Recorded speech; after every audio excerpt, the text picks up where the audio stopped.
Fin des accords militaires entre le Mali et la France. L'annonce a été faite hier par le ministre de l'administration territoriale, porte-parole du gouvernement. Vous aurez dès le début de cette édition des éclaircissements avec les chefs de la diplomatie malienne. Nous sommes mardi 3 mai 2022, journée de la liberté de la presse. L'événement est placé cette année sous le thème « La presse sous l'emprise du numérique », un thème jugé d'actualité par les hommes de médias. Nous sommes heureux de vous compter parmi nous. Bonsoir à vous, merci et bienvenue dans ce journal. Fin des accords militaires entre le Mali et la France. 3 textes lient les 2 pays.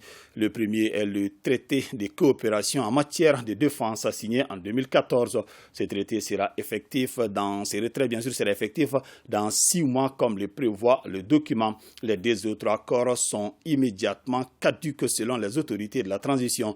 Il s'agit des accords sur le statut de Barkhane et celui de Takuba. Que faut-il comprendre dans le fond de ces dossiers? Les explications du chef de la diplomatie malienne au micro d'Ibrahima Traoré. Le cadre juridique des relations entre le Mali et la France en matière de coopération militaire est assis sur 3 piliers. Donc il y a 3 accords. Il y a un premier accord qui date de 2013 qui a permis l'intervention servale au Mali et qui s'est transformé plus tard pour couvrir les opérations de Barkhane au Mali. Ça, c'est l'accord de 2013. Ensuite, en 2014, on a signé un traité en matière de défense entre le Mali et la France, mais qui concernait beaucoup plus la coopération militaire, la formation, tout ce qui peut entrer dans le cadre d'une coopération d'État à État. Et ensuite, plus tard, en mars 2020, on a signé un 3e accord avec la France, mais qui couvrait maintenant l'opération Takuba. Donc il s'agit des pays européens que la France a conviés pour pouvoir venir l'aider dans le cadre de la lutte antiterroriste. Maintenant, ça, c'est les 3 piliers de la coopération militaire qu'on a avec la France. Dans ce cadre-là, il faut que les partenaires se parlent. Vous avez suivi, en juin 2021, la France a décidé, après les événements du mois de mai, de la rectification au Mali, de cesser déjà les opérations conjointes avec l'armée malienne. De façon unilatérale, c'est-à-dire qu'ils ont pris la décision seuls et le Mali a pris la décision à la dernière minute ou par voie de presse. Ce qui n'est pas normal. Quand on a un accord, c'est des choses qui se discutent. Ça, c'était pour nous la première violation par rapport à cela. Au mois de février 2022, vous avez tous suivi avec nous, la France a déclaré par voie de presse qu'elle mettait un terme et qu'elle retirait la force Barkhane du Mali. Sans concertation préalable, sans préavis, décision tout à fait unilatérale, sans au moins discuter avec le Mali comment ce retrait va se mettre en place, comment ça va s'organiser au moment où nous sommes tous pleinement engagés dans le cadre de la lutte antiterroriste. Et ça, c'est une deuxième grande violation que nous n'avons pas acceptée et que nous avons dénoncé publiquement. Pas que la France n'ait pas le droit de retirer ses forces, mais quand on a un accord avec un partenaire, le minimum, c'est de s'asseoir, de pouvoir discuter par rapport à ça. Au-delà de tout ça, on a vu aussi récemment, après la demande de ces retraits, pendant que ce retrait est en train de s'organiser, qu'il y a beaucoup de violations. Le gouvernement a identifié près de 50 violations de notre espace aérien. Et pendant ce temps, à cause des opérations militaires qui sont en cours dans beaucoup de localités, le gouvernement a décidé de mettre en place une zone d'exclusion aérienne. Ça veut dire qu'il y a une zone où seule l'armée de l'air malienne est autorisée à survoler. Pour des autres partenaires, ils ont des couloirs dédiés par rapport à ça. Mais malgré cela, il y a des aéronefs qui viennent, qui rentrent, qui sortent. Certains même éteignent leurs appareils pour ne pas être identifiés. Tout ça, nous avons estimé que c'était là. Donc, c'est vous dire qu'il y a une série de violations parce qu'on ne reconnaît même pas d'abord qu'il y a un gouvernement au Mali. Et bon, des militaires étrangers viennent, ils sortent, ils rentrent sans même respecter la souveraineté du Mali. Et on est dans un environnement très complexe. Donc, c'est l'ensemble de ces violations-là que nous avons mis ensemble. Et vous avez suivi les derniers événements qui étaient pratiquement de l'espionnage de l'armée régulière du Mali sur son propre territoire. Et avant tout ça, je dois indiquer que le Mali avait déjà rappelé aux partenaires français, et comme au G5 Sahel, qu'il y avait des dispositions de l'accord de 2013 qui couvre le détachement français dans le cadre de Barkhane pour indiquer que cet accord en particulier violait la souveraineté du Mali. Parce que, bon, il y a des zones au niveau de notre territoire où même l'armée de l'air malienne n'est pas autorisée à rentrer dedans. Il y a aussi des gens en opération qui peuvent commettre un certain nombre d'actes où il n'y a aucune responsabilité. Donc le gouvernement a estimé que sa souveraineté n'était pas respectée, qu'il fallait procéder à la relecture de cet accord de 2013, qui est vraiment le gros du problème. Et nous, on a saisi la partie française de nos amendements depuis le mois de décembre de l'année dernière. C'est 2 mois après que nous avons reçu une réponse de la France en disant qu'on va mettre en place une équipe d'experts pour travailler ensemble. Nous, on a estimé que c'était des manœuvres dilatoires parce que jusqu'à ce jour, on n'a pas eu reçu de réponse de la France par rapport à ça. Donc c'est avec l'ensemble de ces éléments que le gouvernement a donc décidé que ces dispositions, l'accord de 2013, le traité de coopération de 2014, le protocole additionnel de 2020 qui concerne l'opération Takuba, que nous allons dénoncer l'ensemble de ce dispositif-là. Mais on ne peut pas tous les dénoncer ensemble parce que les modalités de dénonciation, il faut que nos auditeurs comprennent aussi, c'est un terme juridique. Parce que juridiquement, dénoncer, ça veut dire qu'on met un terme à l'accord. On met fin à l'accord ou que l'accord cesse de produire ses effets à l'égard d'une partie qui est le Mali. Donc la dénonciation, c'est vraiment mettre fin. Mais pour mettre fin à un accord, il y a toujours des procédures. Maintenant, on a 2 lots d'accords. Le premier qui est l'accord, le traité de coopération en matière de défense de 2014, en son article 26 alinéa 4, indique une procédure de dénonciation qui dit que si je décide de dénoncer aujourd'hui, l'accord ne cesse de produire ses effets vis-à-vis du Mali que 6 mois après. Ça veut dire que le Mali a encore des obligations vis-à-vis de l'autre partie, mais 6 mois après, l'accord cesse de produire tout effet sur le Mali, donc à compter du 2 mai 2022. Ça, c'est pour le traité de coopération en matière de défense qui a été signé en 2014. Maintenant, l'autre deuxième élément que nous devons comprendre, ça c'est maintenant l'accord qui préside maintenant à l'opération Barkhane pour faire leur lutte antiterroriste, mais aussi à l'opération Takuba. Ce traité ne prévoit aucune disposition par rapport à la dénonciation.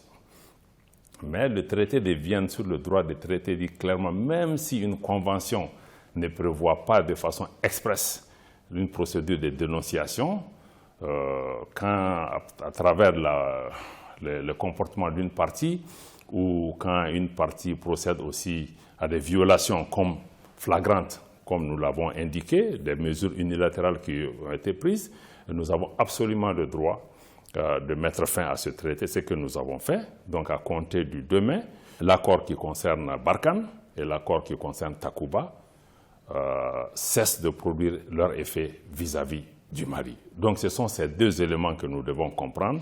Et ça veut dire qu'à partir de cet instant, il n'y a pas de base légale pour la France d'opérer sur le sol malien. Naturellement, ils sont en procédure de désengagement.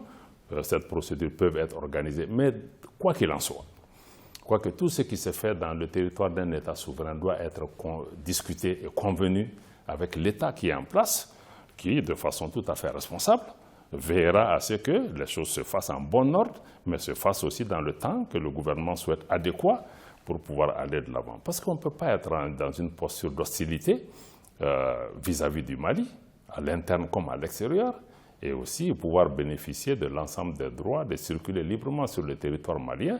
Et le Mali a absolument le droit d'établir des zones d'interdiction et aussi d'établir de nouveaux protocoles pour des aéronefs étrangers pour circuler sur notre territoire. Donc, en résumé, vraiment, si on peut dire c'est ce qui s'est passé hier, c'est que le traité de coopération en matière de défense a été dénoncé par le Mali, qui a souhaité exprimer de façon nette, parce que la procédure veut qu'on fasse une notification à la France. Hier, nous avons reçu le chargé d'affaires français.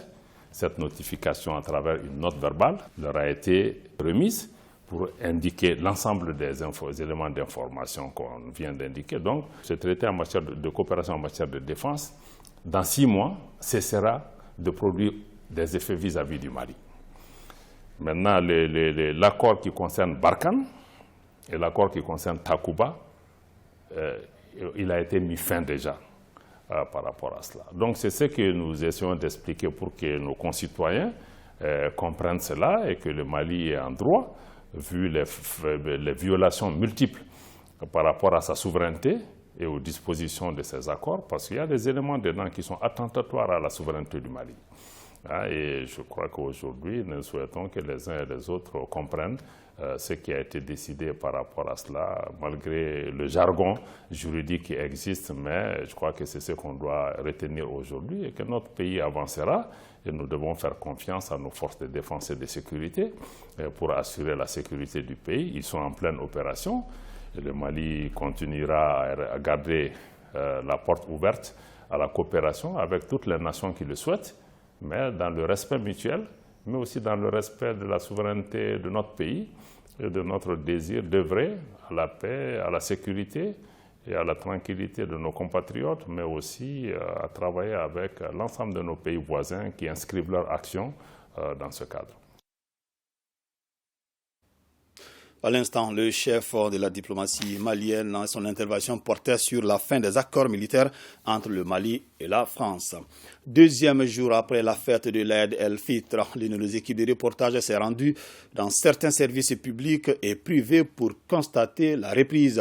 Elle est effective chez certains et timide chez d'autres. Plus de détails dans ce reportage signé Khadija Toukouné et Moulay Sidibé.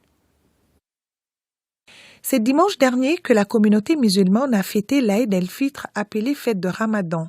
Le lundi étant chômé en raison de la fête du travail, c'est donc aujourd'hui, mardi, que les services ont repris. La circulation inhabituellement fluide dans la matinée. Nous sommes à la cité administrative. Nous constatons quelques voitures de service, de fonction et officielles. La reprise est timide au niveau de certains départements. À la promotion de la femme, de l'enfant et de la famille, la secrétaire particulière de la ministre était déjà sur place. Devant son ordinateur, elle s'apprête à commencer la journée. Les collègues sont en train de venir petit à petit, mais ça va. On sent un peu la fatigue, mais les gens sont enthousiastes de reprendre le boulot. C'est timide, mais ça va. Les bureaux fermés annoncent certainement un léger retard des occupants.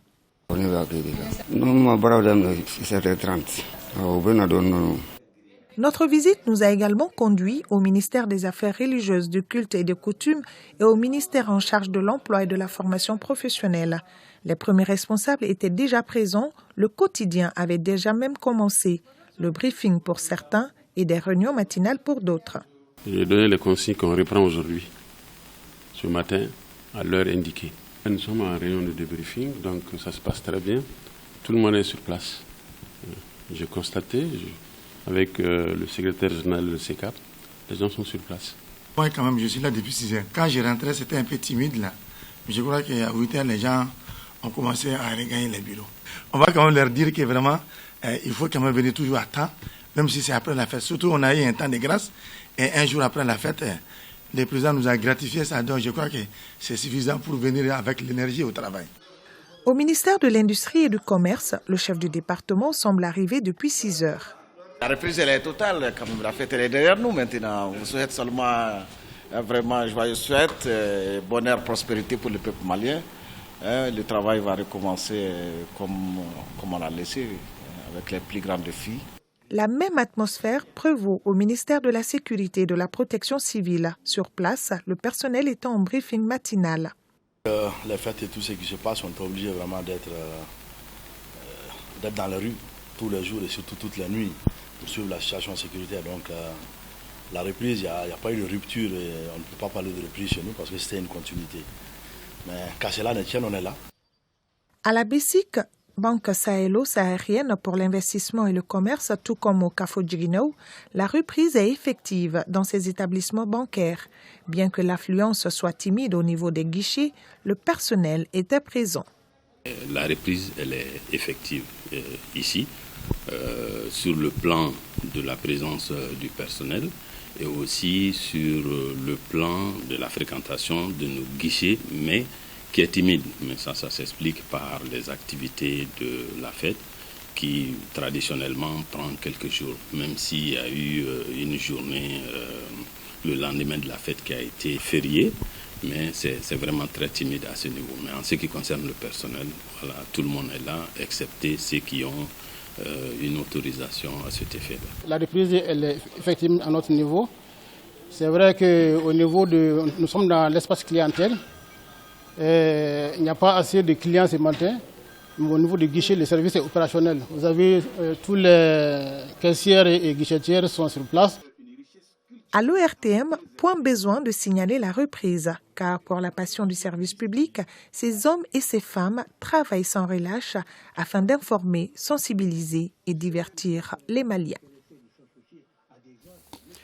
Si la fête de Ramadan est un moment pour les bouchers de se frotter les mains, la préfète est une autre réalité pour ces vendeurs de viande. Moins d'abattage, moins de clients, les affaires tournent au ralenti ces jours-ci. Honoré Tchenou et Bakary Traoré ont sillonné certains marchés et points de vente de la ville de Ségou. Suivant. Au lendemain de la fête de Ramadan, l'affluence n'est pas au top niveau chez les bouchers, marieuses et vendeuses de brochettes. Ce phénomène peut s'expliquer par les nombreux abattages qui ont lieu ça et là à la veille de la fête. Au marché château, si certains vendent compte-gouttes, d'autres presque rien.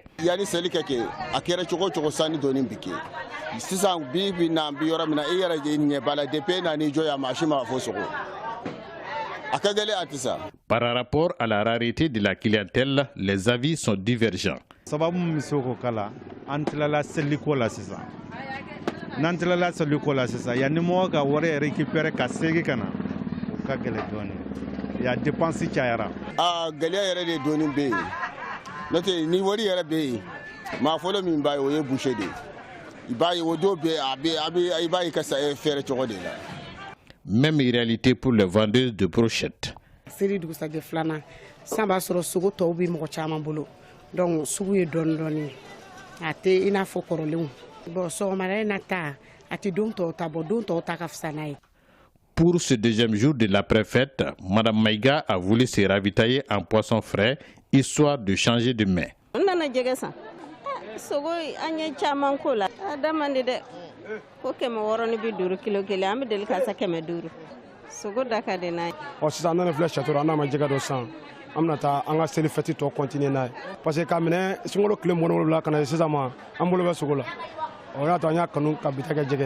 Alors qu'en Noria, ça n'y a pas fouillé en bolo, un but café, ça n'y fait que doni. Notre galère à Damadona, Sani et réalité. Chaque moment a ses réalités. En tout cas, au regard de la situation qui traverse le pays, les Maliens savent bien s'adapter aux réalités du moment. Suite à l'attribution des logements sociaux le vendredi dernier, le ministre de l'Urbanisme, de l'Habitat, des domaines de l'aménagement du territoire et de la population donne des éclairages sur certains aspects de cette opération. Selon le ministre Kamena, la commission d'attribution des 10 logements sociaux a travaillé d'arrache-pied durant 45 jours en toute transparence. Suivant le ministre de l'Urbanisme et de l'Habitat au micro de Boubacar Sissoko. Je dois vous dire tout de suite que la première liste qui a été annulée il y a 2 mois et demi comportait 225 bénéficiaires de plus. C'est l'occasion de vous expliquer la différence de nombre. Et qu'est-ce que nos enquêtes nous ont montré?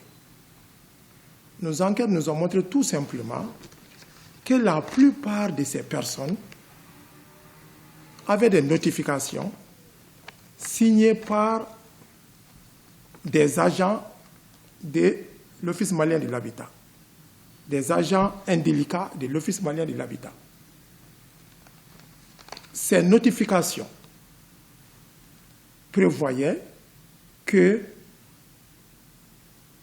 les logements sont attribués au titre de la première tranche des logements sociaux.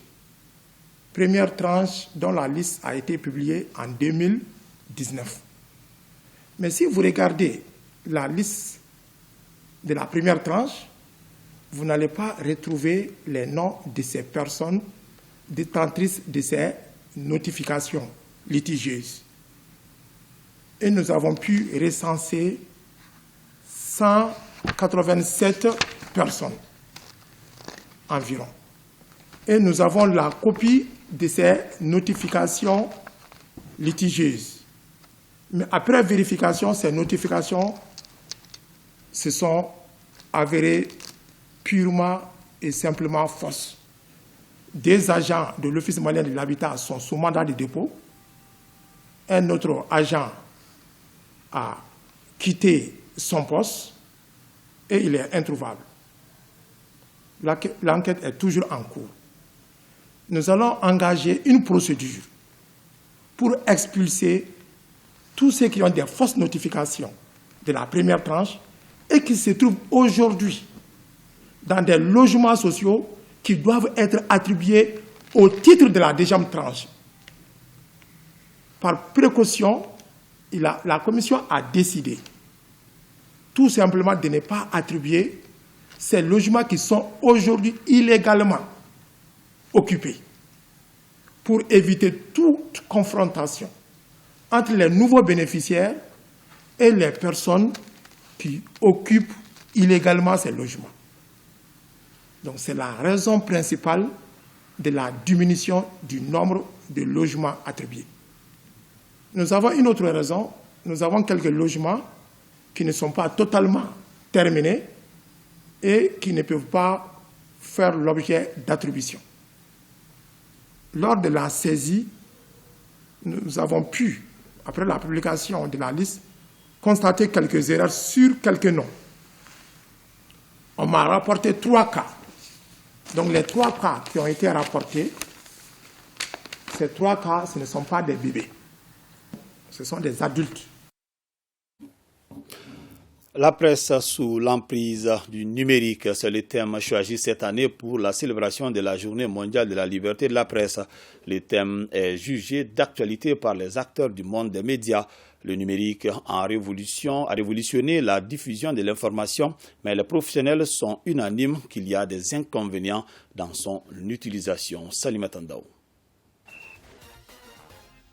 Et oui, après une longue attente, les tirages au sort des demi-finales de la Coupe du Mali, 61e édition série. Depuis quelque temps, les émissions radio sont filmées et diffusées sur les sites ou sur les réseaux sociaux.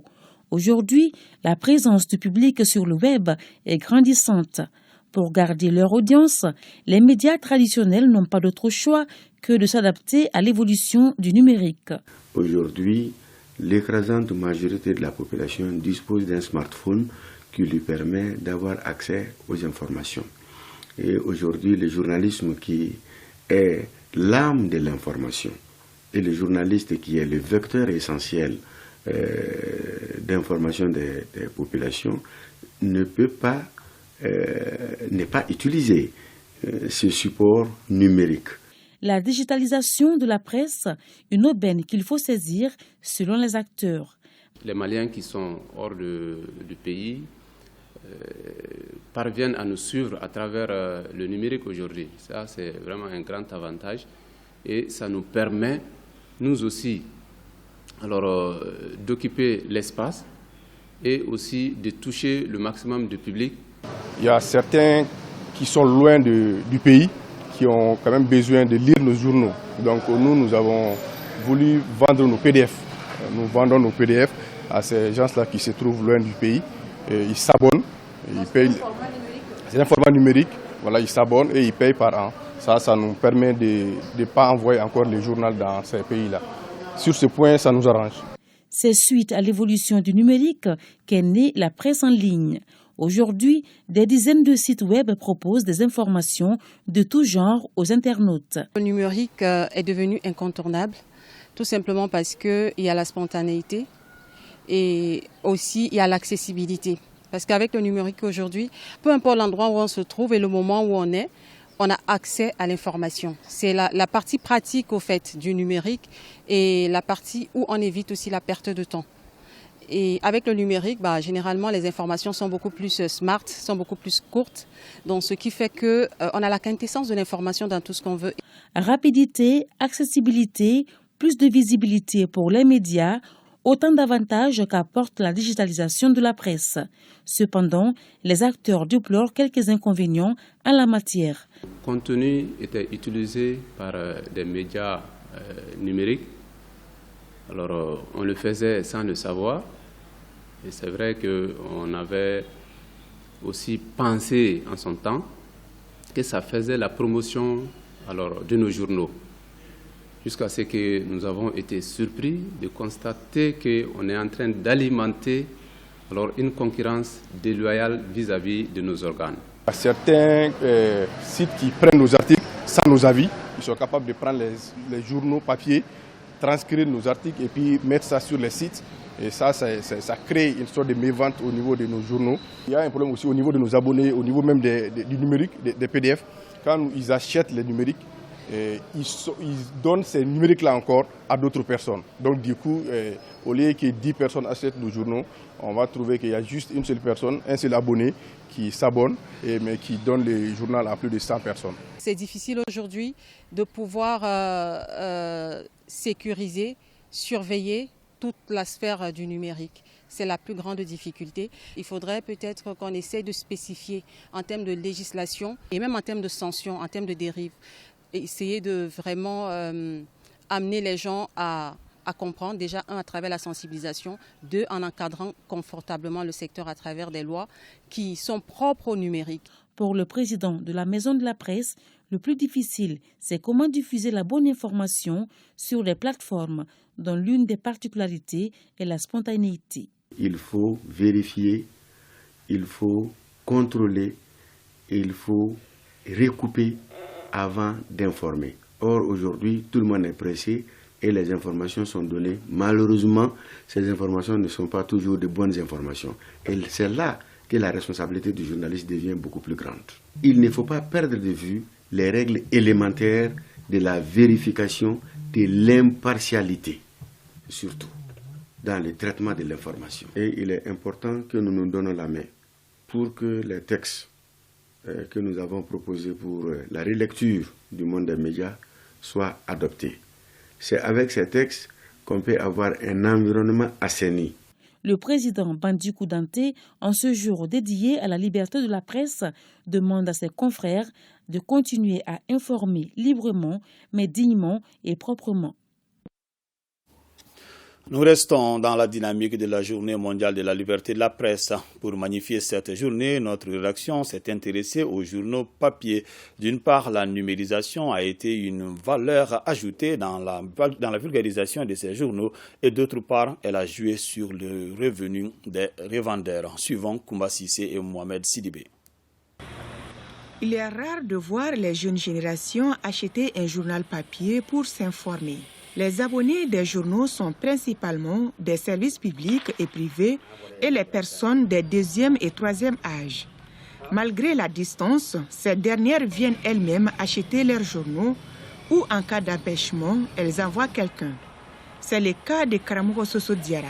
Je préfère m'informer sur les journaux, c'est le papier quoi. Car ce qui est sûr est que ce que je lis, il n'est pas bougeable. Voilà. Or, qu'on appelle le numérique, là, je ne connais pas tellement. Avec la numérisation, les revendeurs ont vu leurs revenus fortement chuter. Avant et maintenant, pas du tout de comparaison. Nous avons beaucoup régressé dans cette position de vente de journaux. Avec la technologie, la numérisation, nous sommes véritablement à terre. Le numérique en question a été un plus pour les producteurs des journaux papier. La preuve, à l'AMAP, tout comme à l'Azalaï Express, ils ont chacun à leur disposition un site internet. Parce que le monde numérique est venu en fait ajouter une valeur ajoutée à la presse écrite en tant que telle. Donc c'est un instrument de travail pour nous. On a un site qui est venu donc compléter le papier journal C'est un site qui marche très bien. Depuis qu'on l'a créé, on constate qu'il y a le nombre de visiteurs augmente pratiquement tous les jours. Nos clients sont majoritairement composés de l'administration, donc l'administration publique, et ensuite certains partenaires sociaux, notamment les ONG, les ambassades.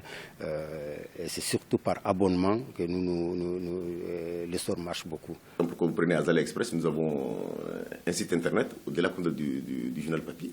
Vous avez toutes les télévisions aujourd'hui ont des sites internet, ils ont des pages Facebook sur lesquelles ils peuvent relier comme un certain nombre d'informations rapidement. Toujours est-il qu'ils ont leur créneau qu'ils utilisent et nous avons toujours notre créneau. Je ne pense pas que leur existence constitue une menace réelle pour les médias classiques qui ne sont pas forcément aussi professionnels. Et là, c'est en cela que l'État doit jouer un rôle d'encadrement. Selon les producteurs des journaux, le journal papier a encore de beaux jours devant lui, car la majorité de la population malienne n'a pas accès à l'Internet. Et puis, le coût de la connexion est élevé. Depuis 2012, la région de Mopti connaît une crise multidimensionnelle qui a affecté le tissu social et entraîné des conflits intercommunautaires. Au regard de la complexité des événements, l'apport de la presse est capital et chaque acteur de la presse doit jouer sa partition pour la promotion de la paix et du vivre ensemble. Oumar Maïga. Depuis 2012, la région de Mopti connaît une crise multidimensionnelle qui a affecté le tissu social et entraîné des conflits intercommunautaires.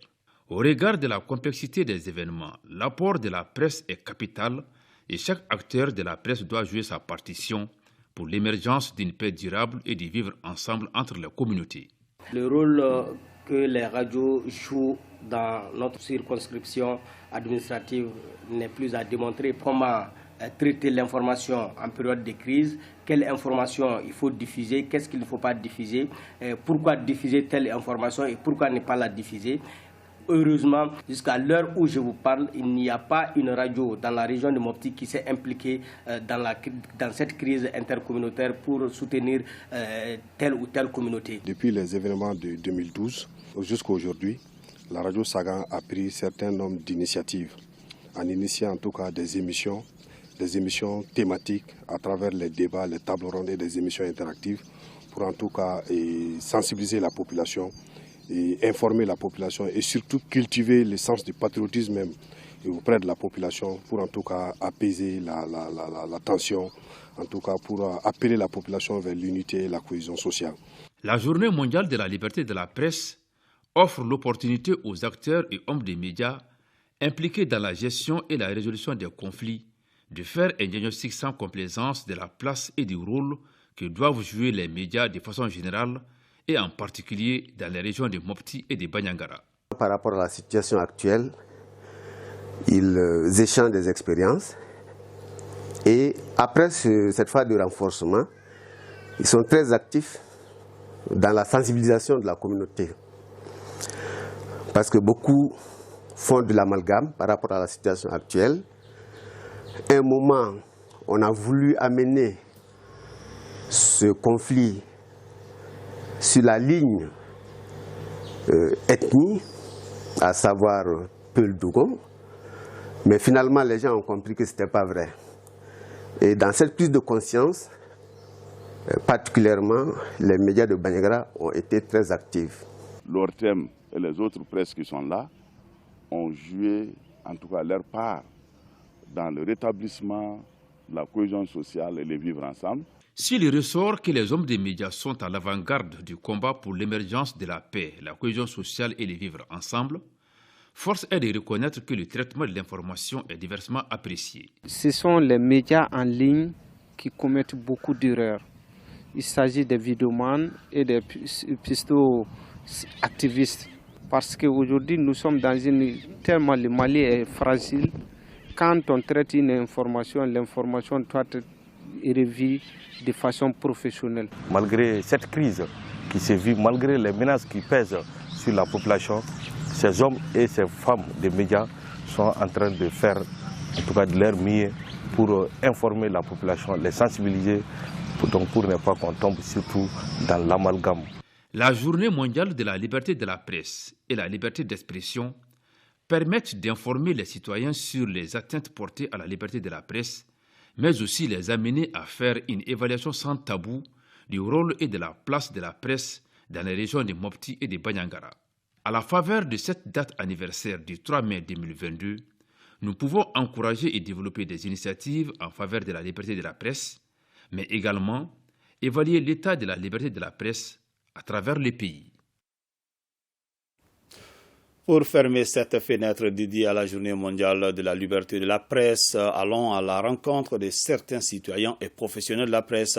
Au micro de Ibrahim Khalil Togola, ils donnent leur point de vue sur le rôle que la presse doit jouer dans le maintien de l'équilibre social. Tout se passe bien, parce que moi, c'est la politique qui ne m'intéresse pas. Et le reste qui m'intéresse là, je vois tout ce que je vois. Nous sommes informés, rien n'est caché pour nous. On ne peut pas dire que le Mali est caché maintenant. Le Mali, tout le monde comprend maintenant ce que c'est le Mali, à travers notre presse. C'est tout. On est satisfait de votre travail, dans tout le travail. Il peut y avoir des dérapages partout, hein. Mais c'est l'esprit qui va contre le reste. D'abord, cette presse-là, qu'elle puisse être viable, c'est extrêmement important. Pourquoi? Parce que lorsqu'un métier ne nourrit pas son homme, c'est vrai que ça ouvre la porte à toutes sortes de pratiques. Donc il y a une question de viabilité d'abord de nos médias qui font qu'aujourd'hui, au sein des organes, on n'est pas bien payé, là où il y a effectivement un salaire. Donc c'est vraiment un salaire de misère qui ne permet pas à l'homme de vivre vraiment de son métier. La création d'un journal obéit à ce qu'on appelle en fait le régime, si vous voulez, vraiment déclaration. J'ai envie de créer, je peux vraiment créer sans penser véritablement à un plan d'affaires, sans créer à vraiment penser à mettre en place une entreprise. Donc forcément à ce niveau-là, la viabilité peut en fait poser problème. Mais il y a aussi la question du professionnalisme qui se pose. Donc ce serait aussi bon que nous ayons vraiment des professionnels de l'information au sens légal du mot, mais au sens technique vraiment du mot. C'est extrêmement important. Il y a un organe de régulation qui doit normalement sévir chaque fois qu'il y a dérapage. Mais si l'organe de régulation n'est pas très attentif par rapport à certaines situations, ça peut arriver. Mais n'empêche, il y a aussi les organisations faîtières qui doivent veiller sur le contenu. Parce que la qualité du contenu importe beaucoup pour l'amélioration de la presse. Or, par le moment, il y a des difficultés à ce niveau. Bon, ça se comprend parce que les médias pratiquement vivent dans la précarité. Alors, un organe de presse qui emploie 3, 4, 5 journalistes qui ne sont pas tous payés, bon, si les gens doivent se débrouiller pour vivre, donc ça va amener beaucoup de problèmes. Un peuple mobilisé, c'est d'abord le peuple informé. Pour informer le peuple, il faut que la presse soit dans les conditions d'informer le peuple. Et moi, je pense que les autorités ne doivent pas les aider sur les moyens pour accompagner la presse. Identifier les organisations de défense des droits humains afin d'engager les rencontres préliminaires sur les possibilités de fédérer les efforts pour protéger les témoins et les victimes de la lutte contre l'esclavage et pratiques assimilées. C'est l'objectif d'un atelier de réflexion organisé par la Commission nationale des droits de l'homme, CNDH. Mamadou Fane. L'état des droits implique non seulement le respect des droits fondamentaux des citoyens, mais aussi la garantie d'une justice équitable et efficace afin d'assurer une meilleure protection des victimes et leurs témoins. C'est dans ce cadre que la CNDH et CAPDH ont initié cet atelier de réflexion sur la protection des victimes et témoins de l'esclavage et pratiques assimilées. Le phénomène qui est synonyme d'atrocité, de fractures sociales et de déplacement de personnes a attiré l'attention des pouvoirs publics et la presse et surtout les défenseurs des droits de l'homme. Aussi, lutter contre un tel fléau, un fléau aussi sensible, demande forcément la participation des victimes et des témoins. Il s'agit à travers cet atelier de 4 jours de mobiliser les organisations de défense des droits de l'homme dans une vaste synergie en faveur de la protection des victimes et de leurs témoins et de lutter contre l'esclavage et pratiques assimilées au Mali. Nous devons agir de concert afin de faire cesser de telles pratiques dignes d'une autre époque, j'allais dire digne de la période médiévale, qui n'honore point notre pays, qui, faut-il les rappeler, dès 1222 interdisait l'esclavage par la charte des chasseurs du Mandé, bien avant la charte du Kouroukan Fouga de 1236. Les deux acteurs qui sont ici aujourd'hui, la CNDH et CAPDH, sont dans notre portefeuille concernant donc la lutte ou le renforcement, la promotion et la protection des droits humains. Nous encourageons donc, à travers donc, cette tribune, la CNDH, le CAPDH, à une plus grande synergie où la situation sévit. À l'issue de cet atelier, des actions concrètes de plaidoyer seront proposées en faveur de l'adoption d'une loi protégeant les victimes et témoins et une loi criminalisant l'esclavage et ses pratiques assimilées. Célébration à Koutiala de la 15e édition de la Journée mondiale de la Semaine nationale de lutte contre le paludisme. Cette célébration est organisée par le Programme national de lutte contre le paludisme en partenariat avec World Vision. Brima Kone. Main dans la main, le Programme national de lutte contre le paludisme et World Vision célèbre la 15e édition de la Journée mondiale Semaine nationale de lutte contre le paludisme. L'événement est mis à profit pour remettre aux champions de la lutte contre la maladie des kits pour les soins des bébés, de l'huile et des cartons de savon. Cette initiative devra inciter certaines femmes à la consultation prénatale effective. Nous avons enregistré plus de 3 millions de cas en 2022. Avec malheureusement 1480 décès. Donc vous conviendrez avec moi qu'au regard de ces chiffres, un changement de comportement s'avère nécessaire. Dans les régions où le paludisme est un problème, nous veillons à ce que les familles, en particulier les mères et les enfants de moins de 5 ans, dorment sous une moustiquaire traitée à l'insecticide. Nous travaillons également au renforcement des systèmes de santé pour nous assurer que les familles ont accès à un diagnostic, un traitement et des soins appropriés. Plusieurs femmes enceintes et certains acteurs de la lutte contre le paludisme du district sanitaire de Koutiala participant à cette cérémonie ont eu droit à des présentations sur la maladie et la grossesse, ce qui devra contribuer à l'intensification des stratégies de prévention du paludisme. La mise en œuvre et la priorisation de la lutte contre le paludisme sont essentielles à la réalisation de nombreux objectifs pour le développement durable dans nos pays les plus touchés par la maladie.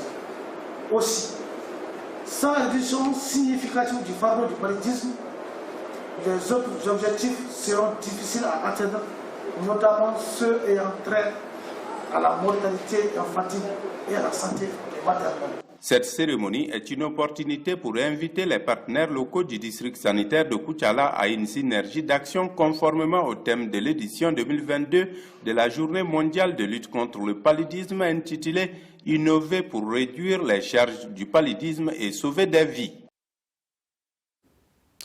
Point Covid du jour, les services de santé ont enregistré 10 nouveaux cas positifs sur 425 tests réalisés, 31 patients guéris et 0 décès. À ce jour, 70 patients sont sous traitement. À suivre après ce journal et magazine sur la visite du Premier ministre Dr Choguel Kokala Maïga dans les familles des personnalités ayant animé l'histoire contemporaine du Mali. C'est donc la fin de ce journal. Merci de l'avoir suivi. Que le bon Dieu nous assiste.